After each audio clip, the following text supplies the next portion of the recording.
জিজ্ঞাসার সৃষ্টি হয়েছে।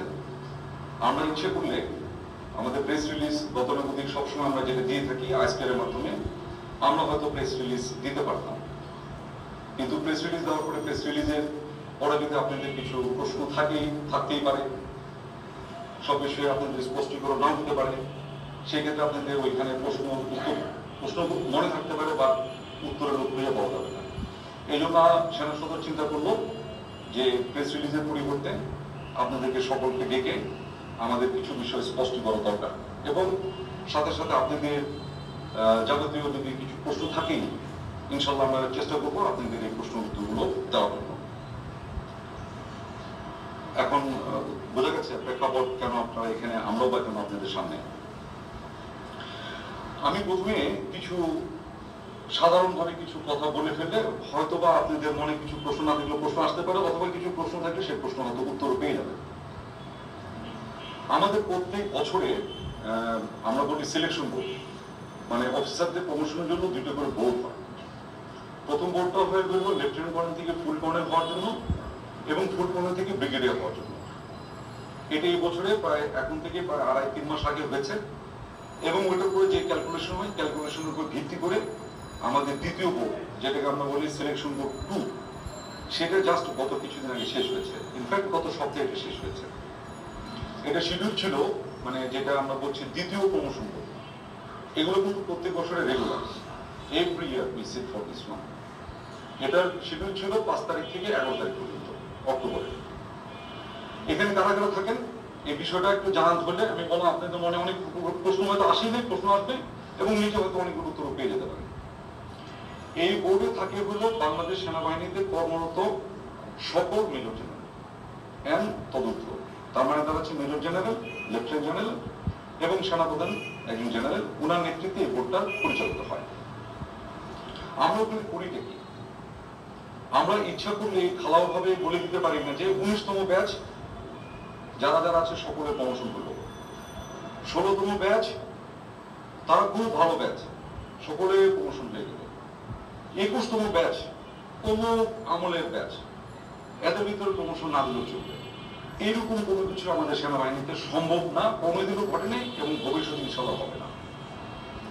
আমাদের গুলো প্রত্যেকটা প্রমোশন যদি বা সিদ্ধান্ত হবে বোর্ডের রিকমেন্ডেশনের ভিত্তিতে, কিন্তু তার প্রমোশনটাও হবে যখন তার অ্যাপয়েন্টমেন্ট খালি পাওয়া যাবে তখন।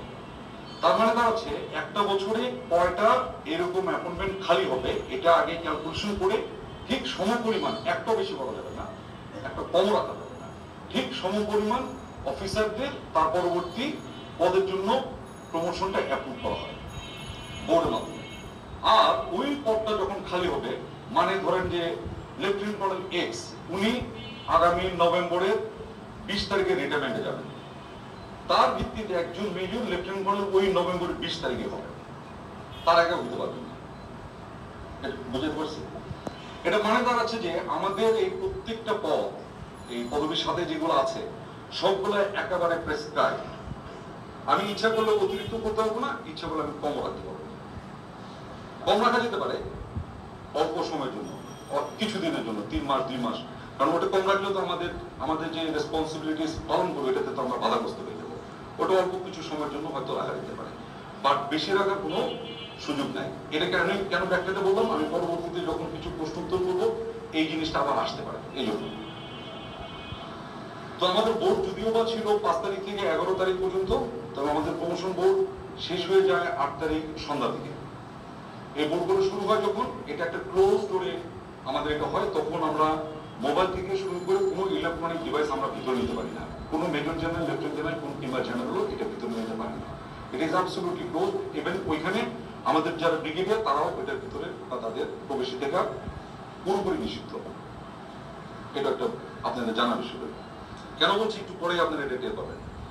তবে আমাদের বোর্ড শেষ হয়ে যায় 8 তারিখ সন্ধ্যার কাছাকাছি সময়, মাগরিবের নামাজের একটু আগে শেষ হলো।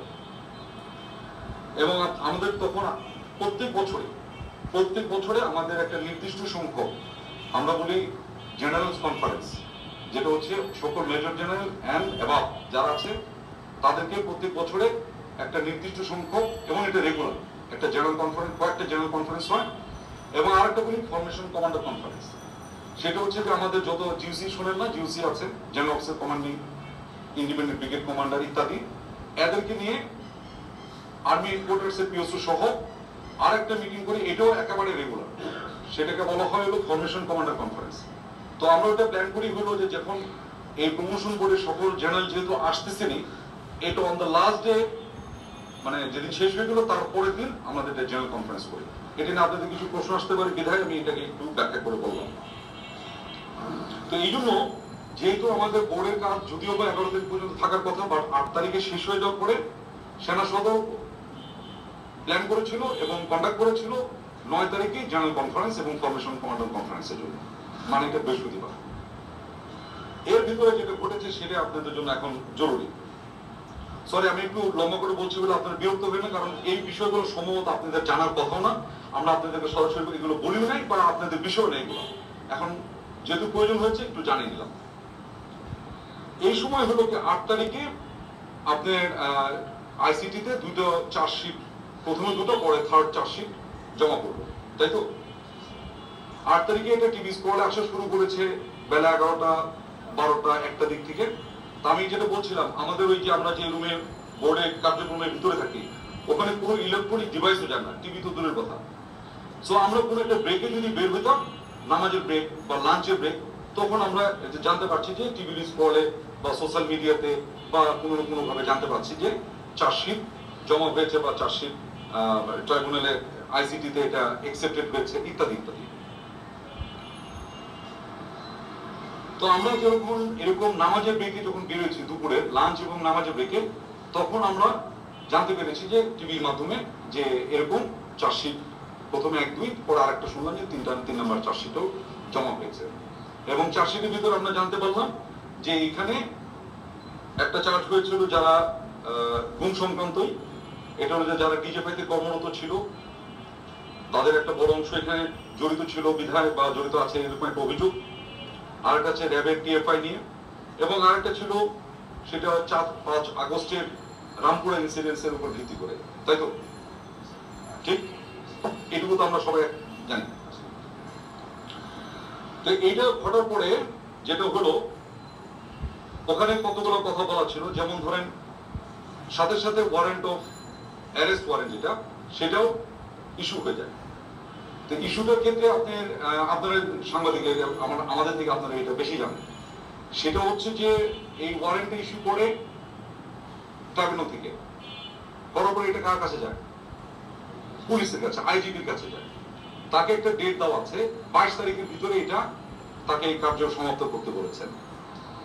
আর এখানে অনুলিপি হিসেবে, অনুলিপি পর্যন্ত মানে ফটোকপি বা অ্যানাদার কপি, এগুলো কপি হিসেবে আমাদের বিভিন্ন অ্যাপয়েন্টমেন্ট যারা আছে তাদের কাছে একটা করে অনুলিপি, আমরা এটা সোশ্যাল মিডিয়াতে দেখেছি এবং টিভি স্ক্রলে কেউ কেউ এটা দিতে পেরেছেন, কেউ কেউ দিতে পারে না, বাট আমরা সোশ্যাল মিডিয়াতে দেখেছি এরকম চার্জশিটের অনুলিপির ভিতরে কারো করা আছে। আমরা অদ্যাবধি পর্যন্ত কোনো এই যে যেটা বললাম অ্যারেস্ট ওয়ারেন্ট এখন পর্যন্ত আমরা হস্তগত হয় না। এটা আপনার বিষয়টা কিন্তু আইন, মানে আইনি বিষয়, এটা কোনো অন্য কোনো চিঠি বা অন্য কোনো কিছু না যে ইলেকট্রিসিটি বিল আসলো সেই ইলেকট্রিসিটি বিল দিল না কেন, এটা কিন্তু আইনি বিষয়। আপনারা একটু খেয়াল করে দেখেন, এটা আসার কথা, তার একটা প্রেসক্রাইব রুট আছে, সেটা পুলিশের মাধ্যমে আসবে, ইন্ডিভিজুয়ালের কাছে পৌঁছাবে, ইন্ডিভিজুয়াল এটা রিসিভ করবেন, ওটা সাইন করবেন, ডকুমেন্ট এটা ফেরত যাবে, কোর্ট অ্যাকনোলেজ করবেন যে যার এটা ইস্যু হয়েছিল সেটা রিসিভ করেছে, তাই তো? এটা কি বিদ্যুৎ বিলের মতো না, কিন্তু খেয়াল করে দেখেন আমরা এখন পর্যন্ত ওই ইয়েটা পাইনি, যেটা ওয়ারেন্ট, যেটা ওয়ারেন্ট আমরা এখনো আমাদের হস্তগত হয়নি। কিন্তু বাংলাদেশ সেনাবাহিনী সংবিধান স্বীকৃত বাংলাদেশের সকল আইনের প্রতি শ্রদ্ধাশীল। আমি আবার বলে নিচ্ছি, বাংলাদেশ সেনাবাহিনী সংবিধান স্বীকৃত বাংলাদেশের সকল আইনের প্রতি শ্রদ্ধাশীল। সেই প্রেক্ষিতে 8 তারিখেই আমরা যেটা করেছি, এই যে অফিসারদের নাম আসছে এর ভিতরে কেউ আছে অবসরপ্রাপ্ত, কেউ আছে এলপিআর, এলপিআর মানে হচ্ছে লিভ প্রায় রিটায়ারমেন্ট, মানে পিআরএল যেটা অনেকে বলেন, আর অনেকে আছেন অ্যাক্টিভ সার্ভিসে। আমি সংখ্যাটা দিলে আপনাদের একটু সুবিধা হবে, যদি আপনারা সবাই চার্জশিটে দেখেছেন। এখানে সর্বসাকুল্যে এই পর্যন্ত যাদের নাম বেরোয়েছে প্রায় 25 জন। 25 জনের ভিতরে বরখাস্ত বা মানে অবসরে যারা আছেন এদের সংখ্যা হচ্ছে 9। এলপিআর বা লিভ রিটায়ারমেন্ট যেটা আছে এটার সংখ্যা হলো 1। আর চাকরিরত অফিসারের সংখ্যা হচ্ছে এখানে 15।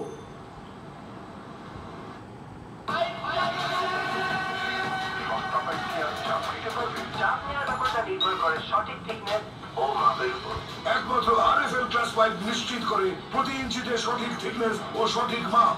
তাই মাটির 1250 ফুট গভীরেও আরামে নিতে পারে প্রচন্ড চাপ। পাইপের বস না কিনলে লস। বুঝে গেছে?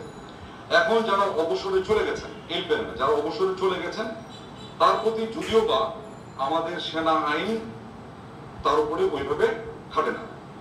বাকি যারা আছেন এলপিআরে এবং চাকরিরত যে কজন আছেন 15+1, এই 16 জনকে 8 তারিখেই তাদেরকে আমরা আমাদের একটা সেনা হেফাজতে, যেটা আমরা বলি আর্মি ওন কাস্টডিতে আসার জন্য একটা অর্ডার, যেটাকে আমরা বলি অ্যাটাচমেন্ট অর্ডার, আমরা এটা দিয়েছি।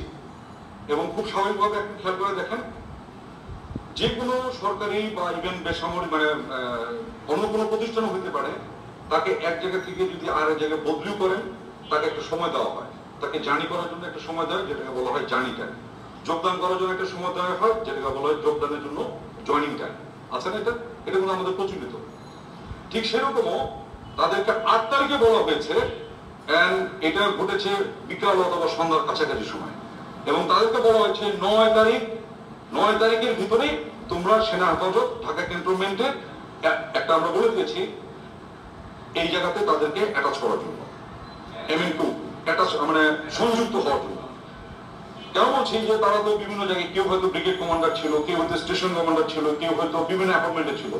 এইটা তাকে ইমিডিয়েটলি ওই অ্যাপয়েন্টমেন্ট বা নিযুক্তিটাকে রিলিজ করে আমাদের সেনা হেফাজতে আমাদের একটা আছে মানে মুভ এন্ড কোয়ার্টারিং বলি MN2, এইটার আন্ডারে চলে আসার জন্য 9 তারিখে ভিতরে তাদেরকে আসতে বলা হয়েছে। এখন আসি আমরা কেন এই সেনা কাস্টডিতে তাদেরকে আসতে বললাম, এটাও একটা ব্যাখ্যা দিয়ে দিই। আমি কিন্তু আমরা এখনো ওয়ারেন্ট কিন্তু হাতেও পাইনি, ইভেন পুলিশও তখন আমাদের সাথে কেউ যোগাযোগ করেনি যে একটা ওয়ারেন্ট ইস্যু হচ্ছে। এটা social media is faster than anything. Legal side to legal মধ্যে যাবে, social media is faster than legal.